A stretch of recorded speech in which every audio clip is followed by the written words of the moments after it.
Vakar, mīļie. Gribēju pišķi padalīties šī vakarā. Centīšos ne pārāk gari. Par to, kāda ir tēva mīlestība. Kā viņš manā dzīvē parādīs šo mīlestību. Sevišķi tais brīžos es gribu padalīties un pateikt, kad es krītu, kad es tiešām esmu nokritis, tad, kad es sagrēkoju, jo mēs visi sagrēkojam, vienmēr sagrēkosim, līdz mēs aiziesim pie viņa. Mēs esam svēti darīti, bet mēs neesam svēti tajā ziņā, ka mēs krītam, mēs sagrēkojam, grēkojam. Ir bijuši manā dzīvē ļoti daudz smagi brīži, smagi kritieni, un vienmēr, kad es nāku pie savu tēta, ja debes tēti, es tēti saucu par debes tēti, par tētiņu. Saku, tēvs, piedod man, mīļais tēti, piedod, es sagrēkoju. Viņš nekad manā dzīvē nav pateicis, kāpēc tā izdarīja, vai kāpēc tā dari. Viņš bieži vien klusē. Viņš bieži vien šai klusumā parāda tev. Un man parāda, ka viņš bezgalīgi mīl mūs. Viņš arī pārdzīvo par to, ka tu krīti. Bet viņš saka, man bija teicis un reiz, viņš saka, dēls, vienkārši celies un ej tālāk. Un nāk šī vieta no Bībeles, ka taisnais 7 reizes kritīs, bet tur tev teikts, ka viņš necelsies. Tur ir teikts, ka tu celsies un ies uz priekšu, ka taisnais krīt, bet ceļās 7 reizes. Protams, apnīks brīžiem krist, apnīkst šos kritienus darīt, bet mēs kritīsim tik ilgi, kamēr mēs nepieaugsim kaut kādās lietās. Un to es sapratu, manā dzīvē bija šie brīži, un viņi ir, un tu tik bieži to dari, un tik bieži tu krīt kaut kādā lietā, bet saprotot to, ka tas ir tāpēc, lai tu mainītos, tāpēc, lai tu augtu tanī, kur tu krīti, pirmām kārtām un arī citās lietās. Tu vienkārši sāk augt un, protams, tu prasi piedošanu, bet katreiz krītot, tu nāc un saki, tēvs, piedod. Es tā negribēju. Es tiešām to vēlos atstāt, es tiešām negribu to vairs darīt.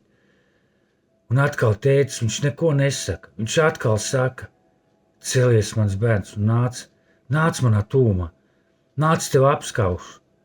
Brīžiem viņš pat nepasaka neko, es nedzirdu vispār neko, bet jūtu šo brīnišķīgo sajūtu, šo brīnišķīgo mīlestības sajūtu, ka viņš tev ir blakus, ka viņš apskauj tevi, ka viņš ar savu svēto garu apņem tik mīļi, tik maigi, tik patīkam.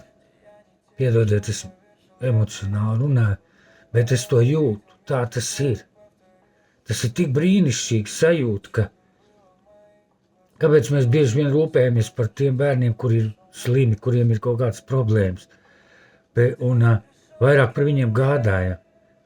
Tētis ir tieši tāds pats debesīs, viņš tik spēcīgi mūs mīl, viņš tak zina katru mūsu šūnu, tik spēcīgi, ka viņš vēlas vienkārši mums palīdzēt katrā kritienā.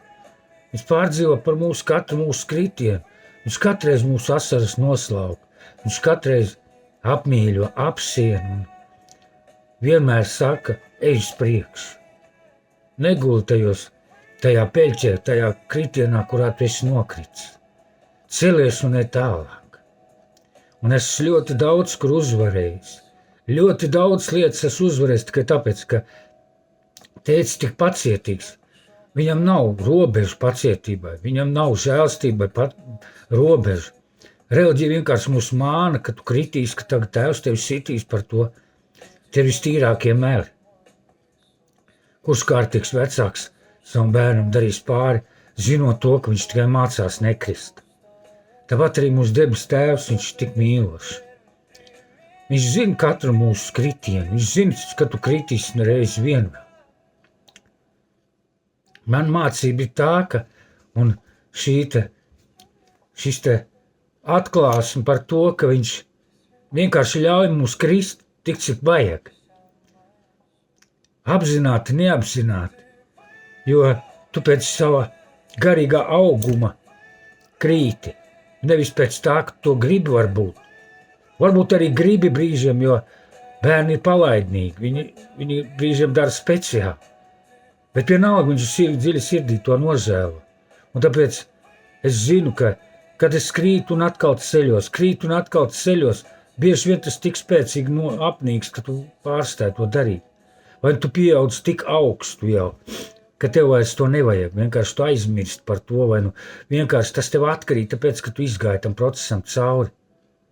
Un es novēlu katram no mums nākt tuvāk tētim, un sevišķi tad, kad tu esi nokritis, sevišķi tad, kad tev ir ļoti smagi, tad, kad tu negribi nevienu redzēt, nevienu dzirdēt par debes tēvu, bet nāc viņu priekšā, vienkārši apsēdies un sēdi viņu klātbūtnē. Un tu redzēsi, kā viņš mainīs, tu redzēsi, kā viņš pieskārsies.